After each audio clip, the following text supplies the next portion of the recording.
chers amis, frères et sœurs dans le Seigneur, merci de nous regarder chaque jour sur J4 Cadence Info Promo dans la rubrique Parole de Dieu. Aujourd'hui, nous avons le plaisir de recevoir notre pasteur Benito, que certains connaissent, et nous allons partager aujourd'hui sur le sujet de chrétien. Qu'est-ce qu'un chrétien ? Aujourd'hui, lorsqu'on pose la question à une personne, est-ce que vous êtes chrétien ? Tout le monde s'apprête à dire oui, je suis chrétien. Mais est-ce que notre attitude reflète vraiment le chrétien? Aujourd'hui, notre pasteur Benito va nous éclairer sur ce sujet. Écoutez-le. Je suis ravie de vous recevoir aujourd'hui sur le plateau de 1J4 Cadence Info Promo et dans la rubrique de la parole de Dieu. J'aimerais que vous puissiez vous présenter pour nos bien-aimés qui ne vous connaissent pas, dire qui vous êtes et comment vous êtes devenu pasteur. Est-ce que quelqu'un vous a établi pasteur? Ou vous êtes vous-même établi pasteur, ou bien c'est... Dites-nous un petit peu par rapport à comment vous êtes venu dans le Seigneur. Amen, gloire à Dieu. Amen. Déjà, merci à J4 pour la proposition, l'invitation qui nous font de pouvoir partager la parole. C'est toujours une grâce de pouvoir nous exprimer de la part de notre Seigneur Jésus. Et de pouvoir disséminer la parole, afin que ceux qui n'ont pas encore eu l'occasion d'écouter l'évangile puissent avoir accès à l'évangile. Moi, je suis votre frère Benito. Avant d'être pasteur ou quoi que ce soit, je suis d'abord et avant tout un frère, ce qui est d'autant plus important parce qu'on peut être pasteur, apôtre, prophète, bishop ou je ne sais quoi, sans pour autant être sauvé. Amen, c'est vrai. Mais le fait d'être un frère me donne l'assurance que je fais partie du corps de Christ. Donc avant tout, je suis un frère. Et on m'appelle pasteur. Moi-même, je ne me définis pas en tant que pasteur. Je dis plutôt j'exerce la fonction pastorale. Et comment nous en sommes arrivés à là? Eh bien, écoutez, Dieu donne des dons et des grâces. Il est dit dans le livre d'Éphésiens 4, verset 11, que Jésus étant monté au ciel, a fait des dons à son Église. Certains comme pasteurs, apôtres, prophètes, docteurs, évangélistes. Donc l'Église est pourvue de dons et de grâces. Et il y a une parole qui nous dit aussi qu'on reconnaît un arbre à son fruit. Amen. Donc nous ne nous établissons pas. C'est Dieu qui établit. Il dit dans Jean 15, verset 16, il dit c'est moi qui vous ai choisi et c'est moi qui vous ai établi. C'est Jésus qui établit. Et comme je viens de le dire, on reconnaît un arbre à son fruit. En fait, c'est ceux qui voient le travail que nous faisons, qui remarquent le travail que nous faisons, qui dit qui nous sommes. Et non nous qui nous imposons. Parce que nous avons reçu une vision, que nous avons reçu un songe. Nous disons non, Dieu m'a montré par songe, par vision, que je suis pasteur ou que je suis prophète. C'est faux. Il faut que ce soit le peuple qui nous reconnaisse. Regardez Jésus lui-même. Jésus, venant sur la terre, lui-même va dire à ses disciples, qui dit-on que je suis? C'est-à-dire que lui-même, qui est Dieu, ne s'est pas imposé en tant que Dieu. Il ne s'est même pas imposé en tant que fils de Dieu. C'est Pierre qui va avoir la révélation qu'il était fils de Dieu. Donc lui-même n'a pas imposé son ministère, il n'a pas imposé, bien sûr il savait qui il était, mais il a laissé le soin aux autres de dire qui il était, parce qu'on reconnaît un arbre à son fruit. Donc voilà, certains ont peut-être reconnu en moi cette grâce, et voilà, je fais cette fonction par la grâce du Seigneur, et voilà. D'accord, et quelles sont les qualités d'un pasteur? On dit que vous avez le don pour être pasteur ou les qualités d'un pasteur, mais qu'est-ce qu'ils vous ont dit pour vous prouver que vous devez être pasteur et pas évangéliste ou apôtre ou prophète? Ok. Quelles sont les qualités d'un pasteur? Dans sa définition littérale, un pasteur c'est un berger avant tout. Donc qui dit berger dit qu'il est en charge d'un troupeau.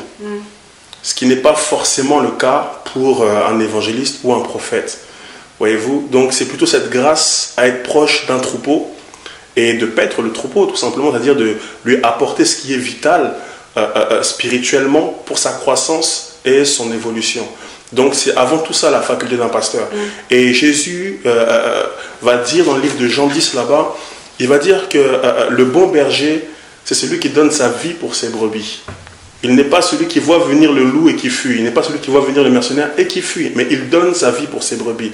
Donc, un pasteur, par la grâce de Dieu, c'est quelqu'un qui se donne. Il a reçu cette grâce aussi. Parce que, vous savez,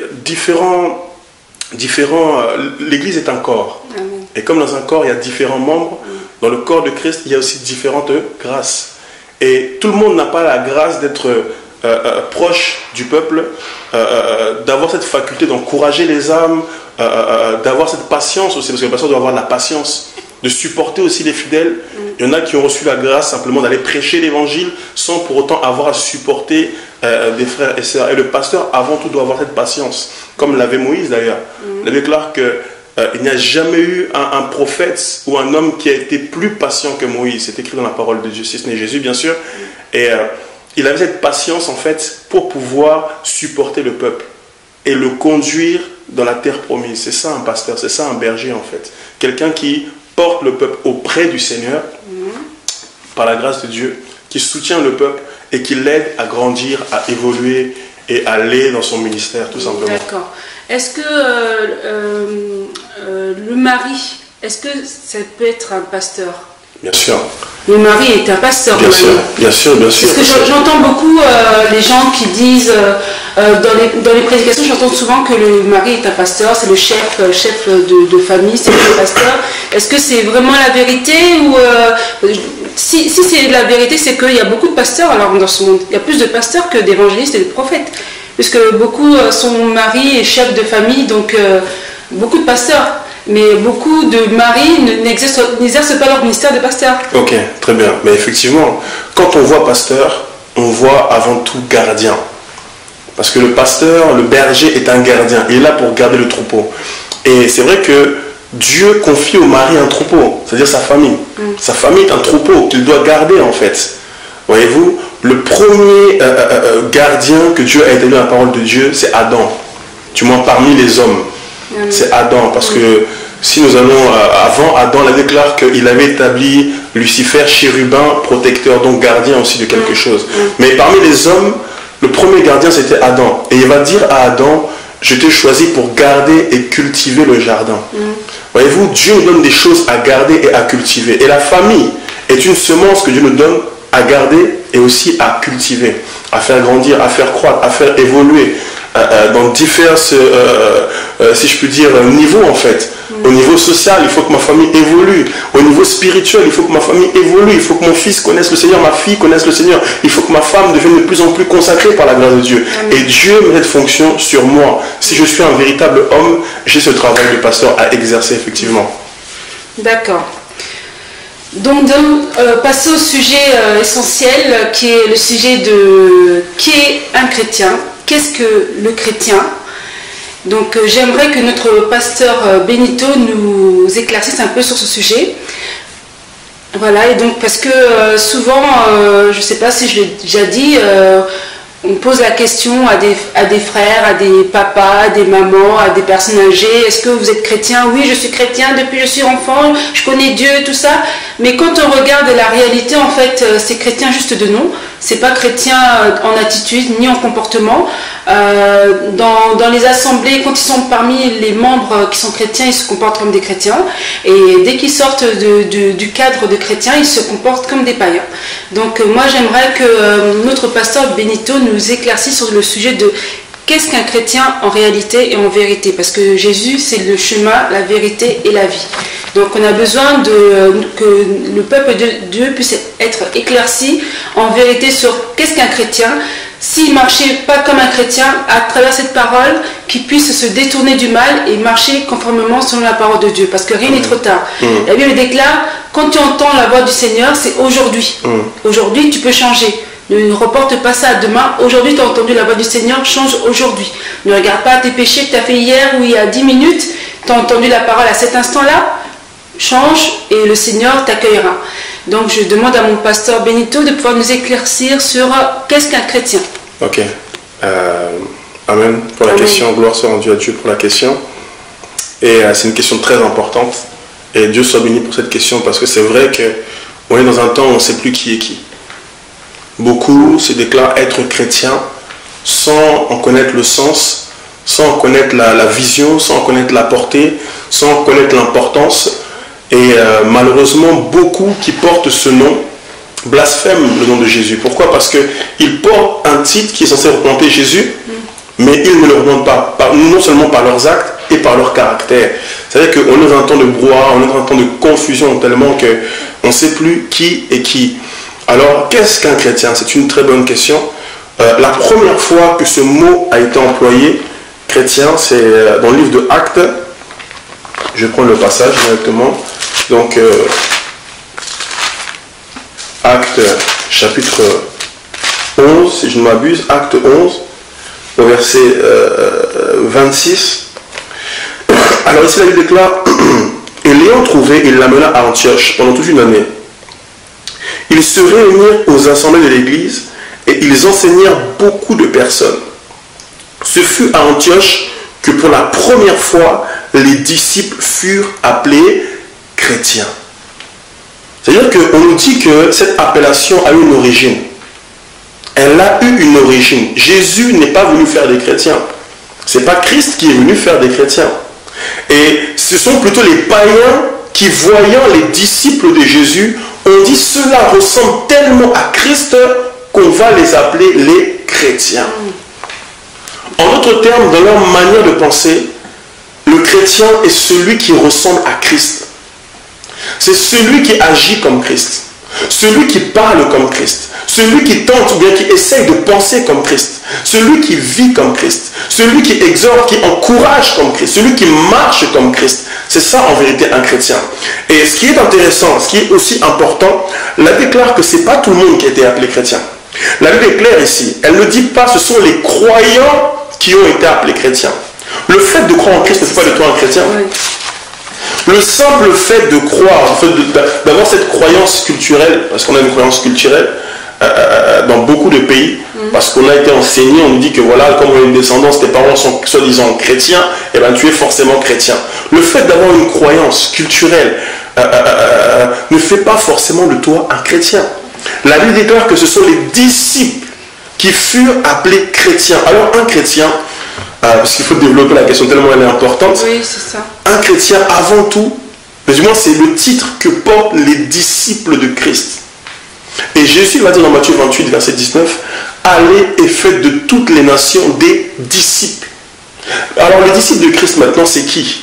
Parce que si le chrétien est le disciple de Christ, oui, il nous faut comprendre qui est le disciple de Christ. Oui, c'est ça. Parce que si tu connais qui est le disciple de Christ, tu sauras qui est le chrétien. Et dans le livre de Luc,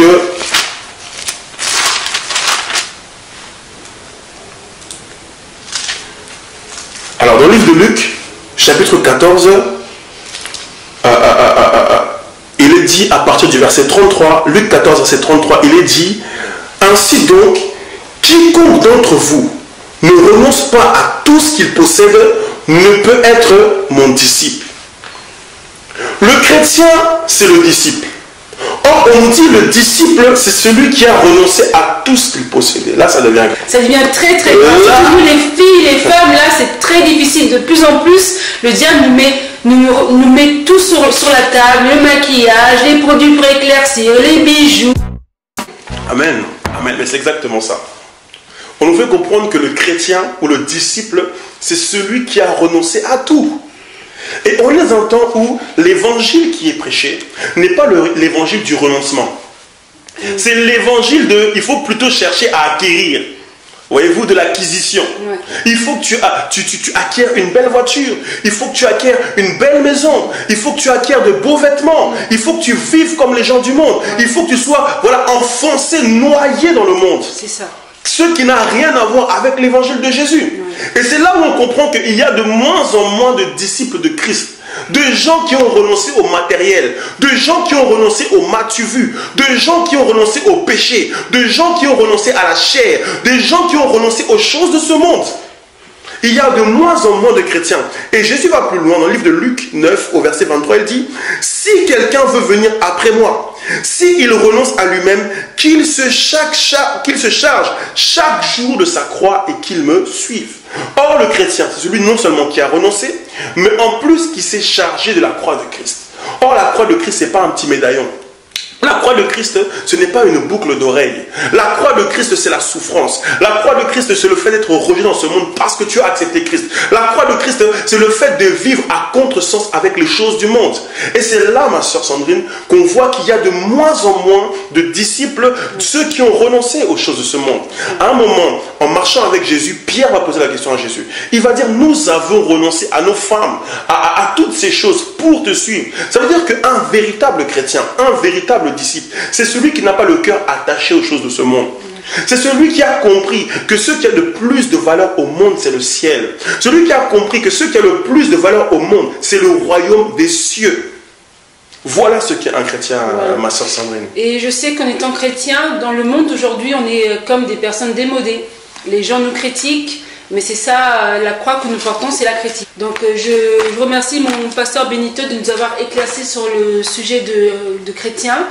Et j'aurais donc une autre question à vous poser, mon pasteur Benito. Dans beaucoup d'églises, on parle de doctrine. J'ai toujours trouvé ça bizarre. Pourquoi les doctrines alors qu'on a une seule parole, la parole de Dieu, la Bible? Pourquoi avoir des doctrines différentes ou... Pourquoi? Donc j'aimerais que mon pasteur Benito nous éclaircisse pourquoi des doctrines. Jésus, une seule parole, la Bible, il n'y a que ça de mettre en pratique. Il n'y a pas d'histoire pour moi, il n'y a pas d'histoire de doctrine. Peut-être que je me trompe. Et j'aimerais peut-être que mon pasteur puisse me dire la vérité. Amen. Amen. Tu peux m'appeler mon frère, hein? Oui. Il n'y a pas de souci par rapport à ça. Alors oui, pourquoi les doctrines? Doctrine, dans son sens littéral, ça veut dire un ensemble d'enseignements. Un ensemble d'enseignements, ou tout simplement un fondement, un enseignement. Et dans la Bible, Jésus a laissé une doctrine. Il a laissé un ensemble d'enseignements. C'est une très bonne question, Dieu soit béni. Et dans le livre de Tite, chapitre 1, verset 9, Paul va dire ici aux disciples de Jésus que nous sommes appelés à être. Il va dire ici dans Tite 1, à partir du verset 9, je prends même à partir du verset 7, car il faut que l'évêque, donc que le serviteur de Dieu, soit irréprochable, comme économe de Dieu, qu'il ne soit ni arrogant, ni colérique, ni adonné au vin, ni violent, ni porté à un gain honteux, mais qu'il soit hospitalier, ami des gens de bien, modéré, juste, saint, tempérant. Verset 9. Attaché à la vraie parole, telle qu'elle a été enseignée, afin d'être capable d'exhorter selon la saine doctrine et de refuter les contradicteurs. La Bible parle d'une saine doctrine. Alors la saine doctrine, quelle est-elle? La saine doctrine, c'est l'ensemble des enseignements que Jésus-Christ a laissés.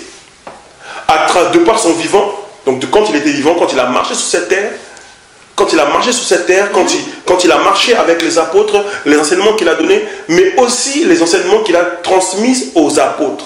Parce que la Bible dit dans le livre d'Éphésiens 2, à partir du verset 20, que l'Église est fondée sur le fondement des apôtres. C'est-à-dire ce que les apôtres de Jésus ont enseigné. La saine doctrine, c'est ça. C'est les enseignements de Christ, de son vivant, ajoutés aux enseignements des apôtres de l'agneau, ceux qui ont marché avec Jésus et ceux qui ont reçu la révélation de Christ. Nous y sommes. Maintenant, le problème qu'il y a, c'est quoi?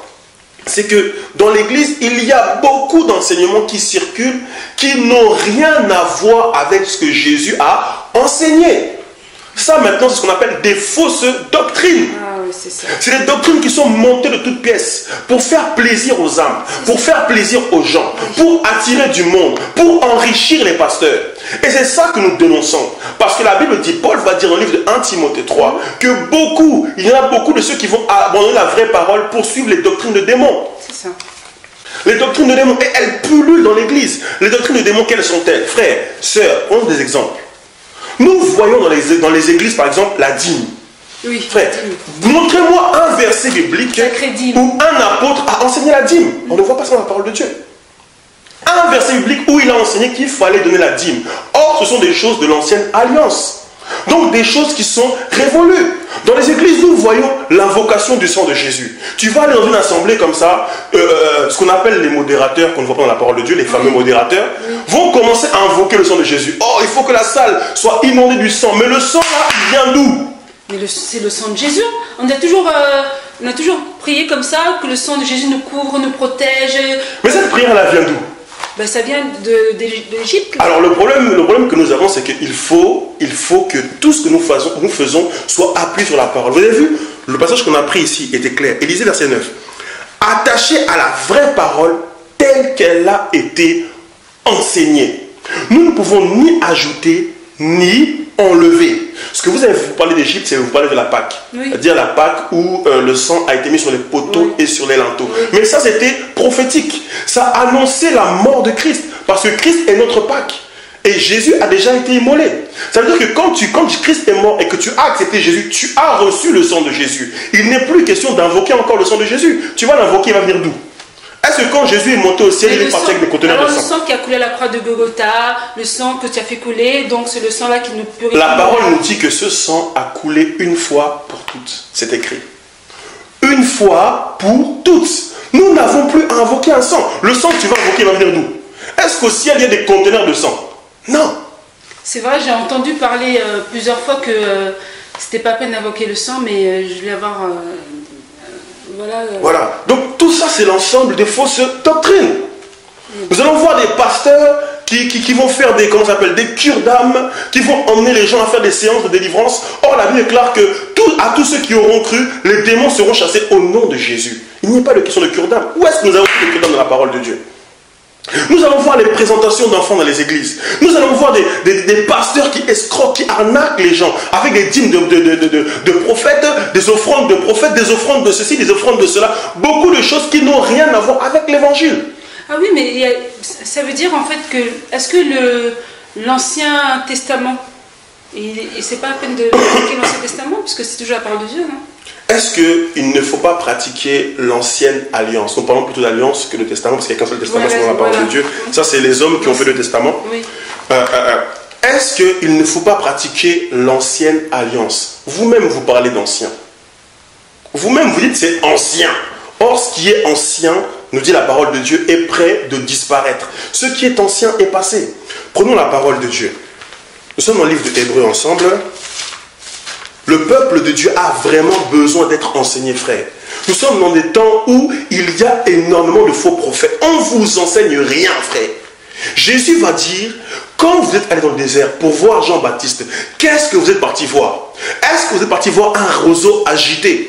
Et l'église est remplie de roseaux agités, de gens qui font des one-man shows, des gens qui font des spectacles, des gens qui crient, qui dansent, qui tournent, mais au fond, tu ne reçois aucun enseignement. Tu n'es pas fondé dans la parole de Dieu et tu ne sais même pas défendre la doctrine de Christ, frère. Or, Jésus nous a appelés à être des témoins. Or, Christ nous a appelés à être des défenseurs. Mais pour cela, il faut être enseigné. On nous enseigne du n'importe quoi. Et nous faisons un appel aux pasteurs.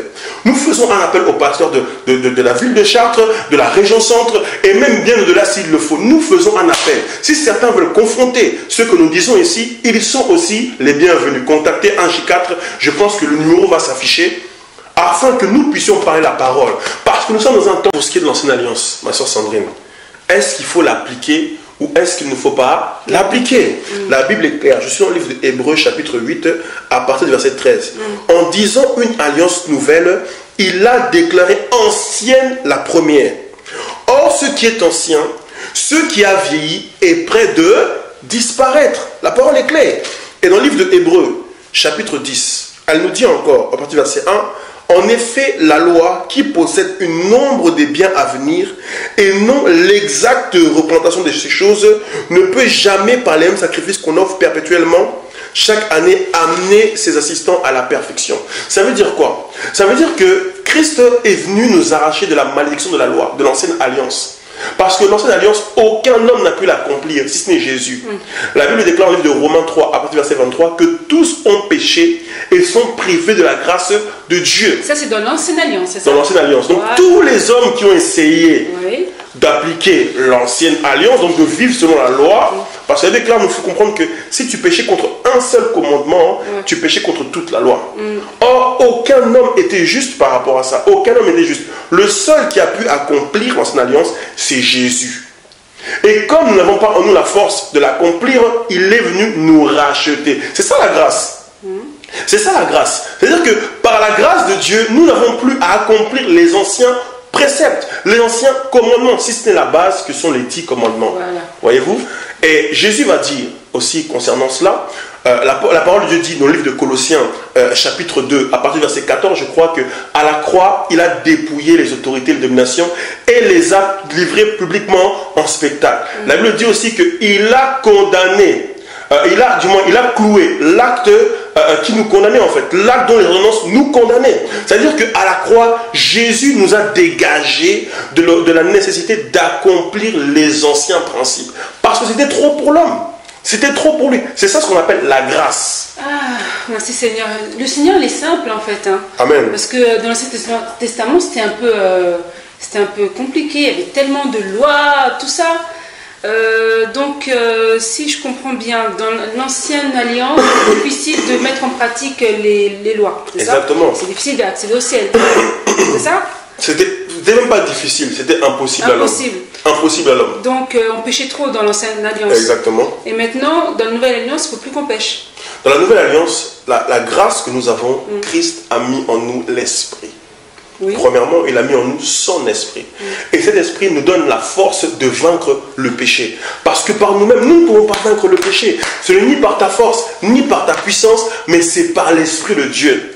Or, cet esprit, nous l'acquérons quand nous le donnons à Jésus-Christ. C'est pour ça qu'on ne peut pas être sauvé par les œuvres. Quelqu'un qui dit « Oh, mais moi, je ne crois pas en Dieu, mais j'aime ma femme, je ne suis pas adultère, je ne suis pas... » On te trouvera toujours dans un péché. Et le péché par excellence, c'est que tu n'as pas reçu Jésus-Christ. Tu n'as pas reçu la vie.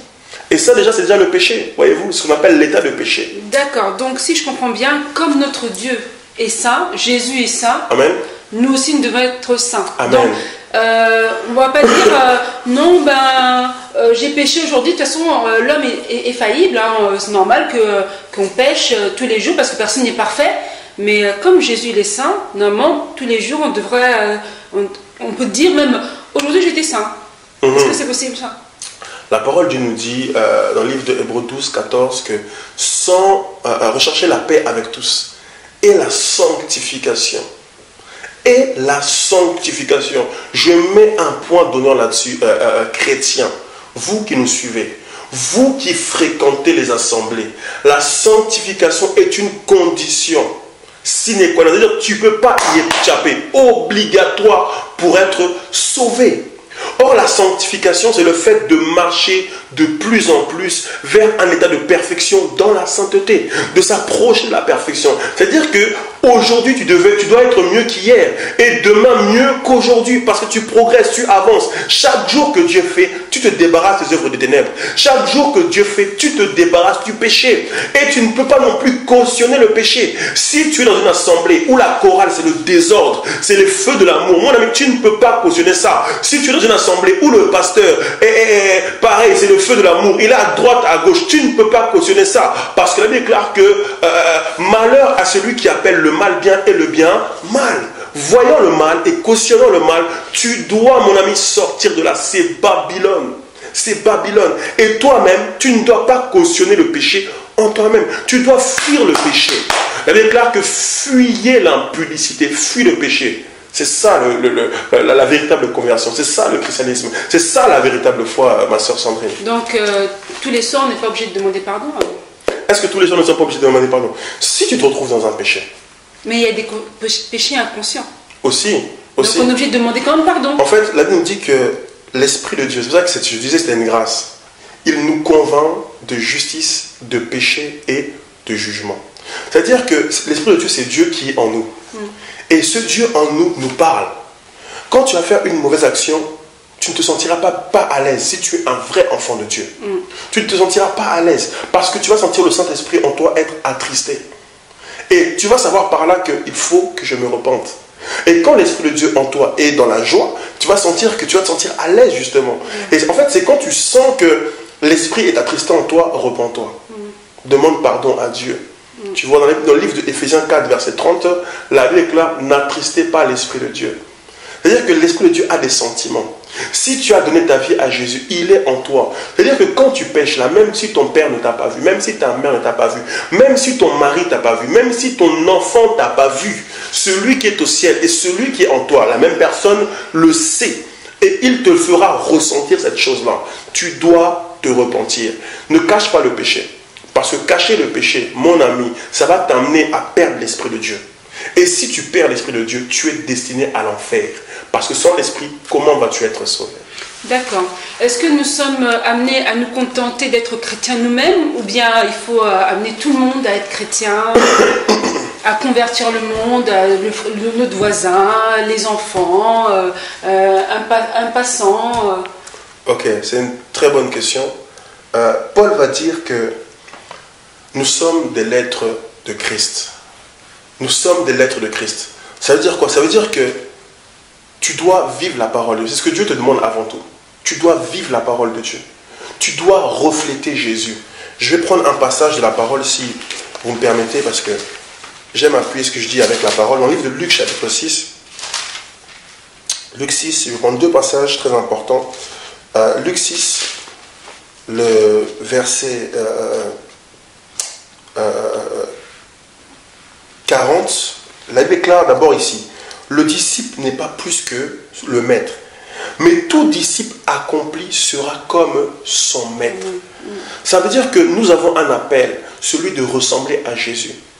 Et si tu ressembles à Jésus, ça va forcément impacter les autres. Pourquoi? Parce que Jésus, c'est la vie. Jésus, c'est la lumière. Et comme notre monde est ténèbres, même si tu ne parles pas, les gens verront qu'en toi, il y a quelque chose de différent. C'est vrai. Les gens verront que tu ne marches pas comme les autres. Les gens verront que tu ne t'habilles pas comme les autres. Les gens verront, alors que tout le monde, toutes les filles de ta génération veulent ressembler aux stars de ce monde, aux Rihanna, aux Beyoncé, tous ces panels de soi-disant stars, et qui ne sont pas des stars, qui ne sont pas les étoiles de Christ. Tous ces panels de stars là, alors que toute ta génération veut y ressembler, toi tu veux te sanctifier. Toi, ton image parfaite, c'est ressembler à Christ, avoir cette douceur, avoir cette patience. Et mon ami, même si tu n'ouvres pas ta bouche, ce sera forcément un témoignage. Parce que ton caractère sera opposé aux choses de ce monde. Et c'est ça ce que Dieu veut pour nous. Que nous ne vivons pas comme les gens du monde, mais que nous vivons comme Christ. Et la Bible déclare que celui qui dit être de Dieu doit marcher comme lui-même a marché. Ouais. Voilà. Et c'est un prix à payer, mon pasteur Benito, parce que tu peux même être rejeté par la famille parce que tu es chrétienne. Que si on regarde le comportement que tu as, le comportement de ta famille, tu verras que ta famille est totalement dans le péché, mais ils détestent toi, la personne qui est chrétienne. Donc il faut raisonner, qui est dans le vrai chemin, qui est dans le chemin du diable. Est-ce que nous sommes capables de convertir les gens? Est-ce que nous sommes capables de convertir les gens? Nous n'avons pas cette capacité. C'est Christ qui convertit les gens en fait. Hein. C'est lui qui convainc de péché, de justice et de jugement. Mais nous sommes des canaux par lesquels Dieu passe pour interpeller les personnes.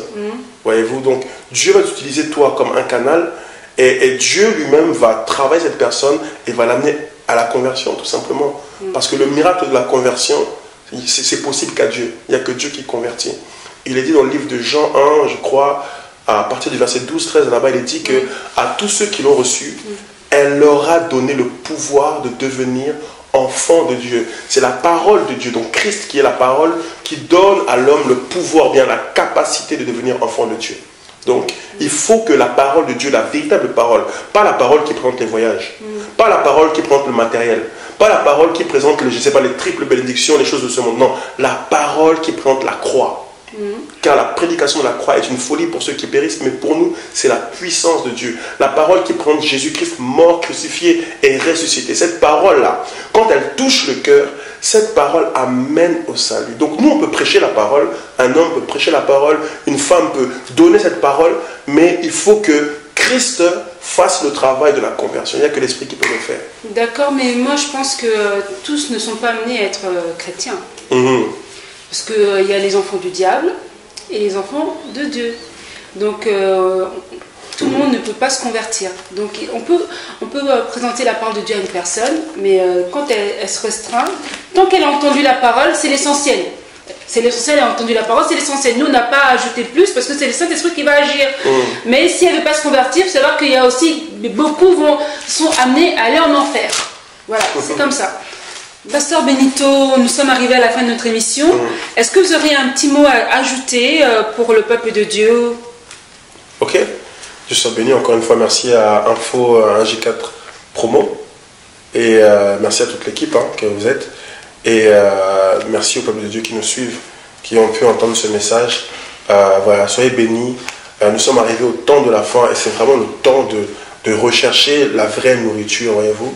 La Bible dit dans le livre de Matthieu 24, là-bas, quel est ce serviteur prudent et fidèle que Dieu a établi sur le maître de la maison, sur son peuple plutôt, pour leur donner la nourriture au temps convenable. Nous sommes au temps du soir et il y a une nourriture appropriée, mes frères et sœurs. C'est le temps de chercher. Et j'invite tous les pasteurs, véritablement tous les pasteurs qui veulent comment dire, parler de cet évangile, déjà aussi vous contacter. Voilà, si vous êtes disposés aussi, je pense que vous l'êtes. Et tous ceux qui ne seraient pas d'accord avec ce que nous avons pu aussi partager, vous êtes aussi invités. En tout cas, nous sommes disponibles. Moi, je suis disponible pour pouvoir étayer en fait ce message. Voyez-vous, ce message du temps du soir, voilà, qui prépare l'Église au retour de Jésus. C'est ça notre but premier. Donc voilà, soyez bénis, que la grâce de Dieu demeure sur vous. Nous prions aussi afin que tous ceux qui veulent se donner au Seigneur puissent aussi se donner au Seigneur à travers ce message. Si tu ne connaissais pas Jésus, eh ben, accepte ce Dieu d'amour par sa grâce. Si tu es malade, la Bible déclare que voilà, il est capable, ce Jésus, il est capable, ce Dieu merveilleux. Seigneur, sois béni, sois glorifié, sois magnifié. Je prie pour un frère qui est derrière l'écran et qui se posait beaucoup de questions par rapport à la parole de Dieu. Je prie, ô Seigneur, mon Dieu, mon roi, que tu l'éclaires, qu'il soit béni à travers ce message. Je prie pour cette sœur, Seigneur notre Dieu, qui suit ce message tout en étant, Seigneur notre Dieu, en pleine convalescence. Seigneur, mon Dieu, mon roi, là où tu es, mets ta main, Dieu de gloire, Père très saint, et que ton nom soit glorifié. Car il déclare que celui qui s'approche de toi, Seigneur mon Dieu, mon roi, papa, ô Dieu de gloire, ne se couvre pas de honte, Seigneur notre Dieu, papa. Sois béni et sois magnifié au nom de Jésus, Seigneur notre Dieu. Amen. Merci mon pasteur. J'ose espérer... Oui, mon frère Benito. J'ose espérer que cette parole a pu toucher les cœurs. Aujourd'hui, si vous entendez sa voix, changez de direction, obéissez à sa parole, Dieu nous accueillera. Que le nom du Seigneur soit béni. Suivez notre chaîne 1J4 Cadence Info Promo pour les chrétiens. Salut!